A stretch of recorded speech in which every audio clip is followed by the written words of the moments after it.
Hello students, I am Mayank Bhadoria. Welcome you all in today's mathematics classes. And today our topic is equation of straight line. This is very important topic. ये आपको 10th में भी मिलेगा, 11th में भी मिलेगा and 12th में भी मिलेगा. Even differentiation में इसके formula का use होगा. Okay. So here today we are going to learn some basic of this chapter and some general questions. Then gradually we advance to higher level of the questions. Okay. So let's get started. So this is the Cartesian plane. Okay. So suppose there is a straight line. This is the straight line. Okay. So inclined. Inclination क्या होता है? थोड़ा सा झुका हुआ. So this is line is inclined. Okay. Towards the y-axis. So first is inclination. Angle of inclination. तो angle of inclination क्या होगा? Always the line making angle with the X axis in anti clockwise direction. मतलब यहाँ पे जो ये वाला angle हम ऐसे जाते हैं अगर, तो ये जो एंगल थीटा है ये हमारा होगा एंगल ऑफ इंक्लिनेशन. हमेशा एक्स एक्सिस के थ्रू ही इसको कंसीडर करना है. Okay. Now there is a term slope. Okay. So what is slope? If theta is the angle of inclination then tan theta is the slope. Slope की value हमेशा tan theta होगी. अब यहाँ पे सपोज वो 60 degree बना रहा है या 120 डिग्री बना रहा है, 130 डिग्री बना रहा है, तो हम tan 130, tan 60, tan 90, tan 45 इस तरह से फाइंड आउट करेंगे. So that will be our slope. Slope को हम ग्रेडियंट भी कहते हैं. कई क्वेश्चंस में लिखा होगा कि ग्रेडियंट इज 2, तो that is also called slope. इसको ग्रेडियंट भी कह सकते हैं. Okay. Now we denote slope as m. तो फॉर्मूला m का क्या हो गया? m is equal to tan theta. एक और फॉर्मूला है तो वो हम आगे जाके देखेंगे. तो अभी क्या हुआ? Angle of inclination that is angle towards the X axis in anti clock direction. जो भी लाइन एक एंटी क्लॉक डायरेक्शन में एक एंगल बना रही है, ये थीटा है, तो ये हमारा एंगल ऑफ इंक्लिनेशन हो गया. Then slope is tan theta, value of tan theta, where theta is the angle of inclination and we denote slope by m. Now intercepts made by line on the x axis और y axis. तो ये intercepts क्या होते हैं? तो अब इसके बारे में देखते हैं. सो हमने इस लाइन को आगे एक्सटेंड कर दिया यहाँ पे. ठीक है. अब ये एक हमारा ओरिजिन है. We called it O. This point is called A and this point on X axis is called B. So distance from origin to the point B is called x intercept and distance of origin to the point A is called y intercept. This is x intercept and this is y intercept. अब right side है origin के, so value is positive. If this comes in left side then the value is negative. अगर यहाँ पे कोई ऐसे line जाती तो यहाँ पे जो हमारा x इंटरसेप्ट होता है उसकी वैल्यू निगेटिव आती, क्योंकि हमें पता है कि this is the number line के हिसाब से ओरिजिन के राइट साइड पॉजिटिव है और लेफ्ट साइड निगेटिव है. Same in case of y intercept.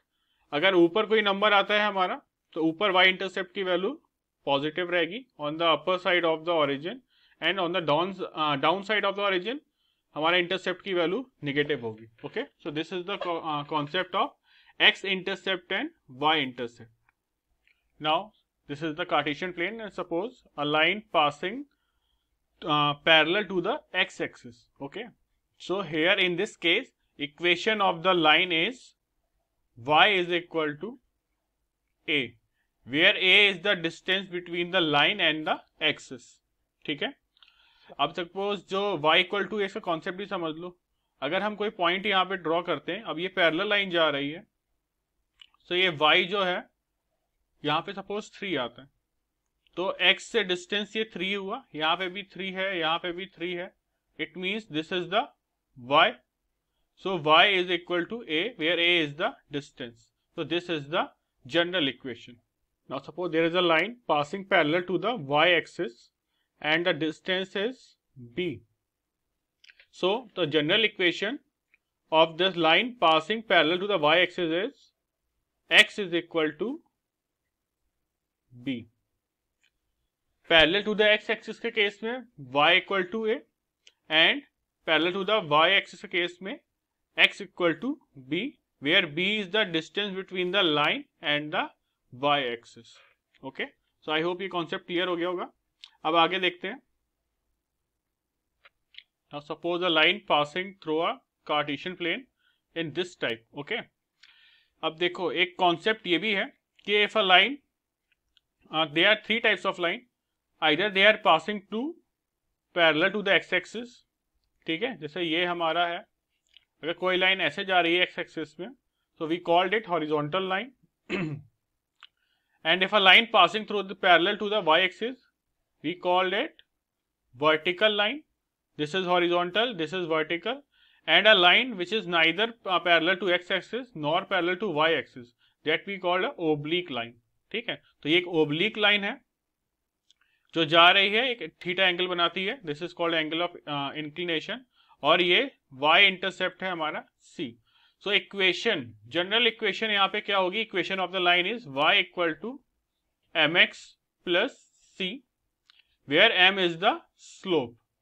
ठीक है, y equal to mx plus c, m is slope and c is the y intercept. मैंने डिस्टेंस बताया यहाँ पे मार्क करके c क्या है. ठीक है, and now suppose there is a point, suppose we mark here, the point is x1 and y1. ये point यहाँ पे lie कर रहा है. ठीक है, so in this case equation of the line is y minus y1 equal to slope x minus x1. ठीक है, where x1 and y1 is the point which lie somewhere in the on the straight line. ठीक है, now this is equation is called one point equation, one point form, or you can say. Now there is also 2 point form. Suppose there is another point lie on the straight line and we called it x2 and y2. ठीक है, so in this case ये जो हमारा equation है y minus y1 and x minus x1, ये तो same रहेगा. But अब जो हम स्लोप निकालेंगे, यहां पे हम क्या करेंगे? y2 minus y1 upon x2 minus x1. This is called slope. So we find out slope by using this formula, and y minus y1 and x minus x1 value put up करेंगे slope की यहाँ पे, तो एक equation form हो जाएगी. That is the equation of the line. थोड़ा सा कंफ्यूजिंग लग रहा होगा, बट जब क्वेश्चन करेंगे तो हमें ज्यादा क्लियर हो जाएगा कि ये सारे कॉन्सेप्ट क्या हैं. Basically things to remember are y equal to mx plus c is the general equation where m is the slope. अगर कोई एक पॉइंट गिवन है स्ट्रेट लाइन पे, तो y minus y1 is equal to slope x minus x1. And slope निकालने के कौन कौन से फॉर्मूले हैं? एक फॉर्मूला है y2 minus y1 upon x2 minus x1. Generally ये फॉर्मूला, ये वाला ज्यादा यूज होगा. ये कब होता है? जब दो पॉइंट हमें स्ट्रेट लाइन पे गिवन होंगे. और दूसरा फॉर्मूला है m is equal to tan theta. Suppose कोई पॉइंट नहीं गिवन है बट एंगल गिवन है, तो तुम उस एंगल की वैल्यू tan थीटा में पुटअप करके फाइंड आउट कर सकते हो और then equation of the line बना सकते हो. Okay, so these are the basic concept. I hope ये सारे क्लियर हो गए होंगे. So let's see some questions. ये कॉन्सेप्ट थोड़े और क्लियर होंगे. अब स्टार्टिंग में कुछ बेसिक क्वेश्चंस दिए हुए हैं, जैसे suppose find the slope and whose inclination is 45. तो मैंने फॉर्मूला बताया था, तो you simply put up this value tan 45, so that is 1. ओके, और ऐसे हो सकता है कि the slope is 1, find the angle of the inclination, then tan theta is equal to 1. We can write as tan theta is equal to tan 45. So theta is equal to 45. ये तो बहुत बेसिक क्वेश्चन है. फॉर्मूले अगर ये question practice करेंगे तो हमारे फॉर्मूलों का सारे लर्न हो जाएंगे. ठीक है, एग्जाम में तो इतना इजी नहीं आएगा, बट फॉर्मूले भी स्टार्ट बेसिक बनाने के लिए, बेसिक स्ट्रॉन्ग करने के लिए इस तरह के क्वेश्चन जरूरी है. तो इससे फॉर्मूले जरूर लर्न हो जाएंगे. tan 45 1 हो गया, थीटा 45 हो गया. Okay, now find the equation of the straight line parallel to x axis which is at a distance of 2 units above it. ठीक है, तो suppose this is the Cartesian plate and the line is 2 unit above it, यानी यहां से पास हो रही है, तो ये डिस्टेंस हो गया 2, parallel to X axis. Parallel to X axis में y equal to a equation बनाई थी मैंने, where a is the distance between the parallel line and the x axis, and here we have 2, so y is equal to 2, it means y minus 2 is equal to 0. This is our answer. क्योंकि concept हमारा क्या था, equation of the straight line parallel होती है y equal to a, ये equation general equation है अगर x axis के पैरेलल जाती है। ठीक है, सेम y एक्सिस के होगा। Now find the equation of the line whose slope given है, slope is 3 and y-intercept is -5. So we all know what is the general equation, that is y equal to mx plus c. So y, slope is -5, sorry, slope is 3, so 3x plus -5. So y is equal to 3x minus 5. This is our answer. इतना easy, मैं फिर से कह रहा हूं, इतना easy नहीं आते हैं एग्जाम में, बट ये हमारा कॉन्सेप्ट बिल्डिंग के लिए क्वेश्चन इंपॉर्टेंट है। अब कुछ केस में स्लोप की जगह दे सकते हैं कि there is a angle of inclination 30 degree, 40 degree और 45 डिग्री, तो वहां पे हम पहले tan में वैल्यू पुटअप करेंगे, स्लोप निकालेंगे, देन इसको y equal to mx plus c के फॉर्म में पुटअप कर देंगे।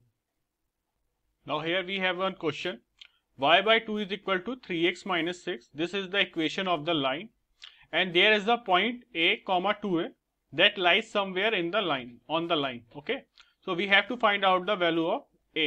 So first thing first, we all know that the general equation is y is equal to mx plus c. तो हम पहले उसको इस फॉर्म में कन्वर्ट करते हैं। So on cross multiplication we will get 2 यहाँ पे मल्टीप्लाई हो जाएगा, सो 6x minus 12, अब ये इस फॉर्म में आ रहा है।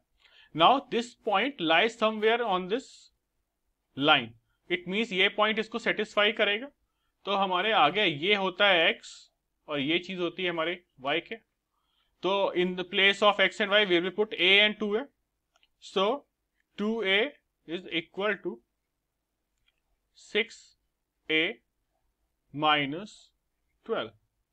सो 2a 6a जब चेंज होगा, इंटरचेंज पोजीशन होगी, तो -4a is equal to -12, that is a is equal to 3.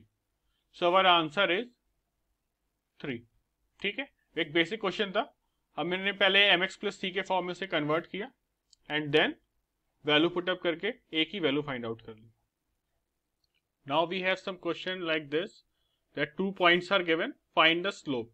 तो हमने फॉर्मूला एक स्लोप का पढ़ा था, m equal to tan theta, and second formula is m is equal to y2 minus y1 upon x2 minus x1, where this is x1 y1 x2 y2। तो ये value put up कर देंगे, यहाँ पे हमारा स्लोप आ जाएगा। अब इसी कॉन्सेप्ट को लेके ये क्वेश्चन आते हैं कि points are given a b and c, show that these points are collinear और नॉट। तो हम ए बी का स्लोप निकालेंगे by using this formula, then B C का स्लोप निकालेंगे, और ए बी एंड ए सी कुछ भी निकाल सकते हैं, 2 पेयर का स्लोप निकालना है, वो दोनों पेयर्स अगर इक्वल आ रहे हैं, तो हमने अगर ए बी और बी सी का स्लोप निकाला and both slopes are equal, it means these 3 points are collinear. अब सेम यहाँ पे दिया हुआ है कि find the value of A, तो यहाँ पे भी सेम है, इसी फॉर्मूले में पुटअप करके A B and B C को इक्वेट कर देंगे, तो हमारी ए की वैल्यू आ जाएगी। ठीक है, कैसे होगा ये यहाँ पे, y2 minus y1, so 1 minus 3 upon 2 minus a is equal to a minus 1 upon 5 minus 2। तो फर्दर सॉल्व करके हमारा आंसर आ जाएगा। सो आई होप जितने भी कॉन्सेप्ट मैंने क्लियर किए हैं आपको समझ में आ गया होगा। सो प्रैक्टिस द क्वेश्चंस, अभी आगे बहुत सारा पार्ट बचा हुआ है, तो in next video I will explain other things. तब तक ये प्रैक्टिस करिए, क्योंकि अगर एक बेसिक कॉन्सेप्ट क्लियर नहीं होगा तो आगे क्वेश्चंस करने में काफी प्रॉब्लम आएगी। So see you in the next video, till then take care.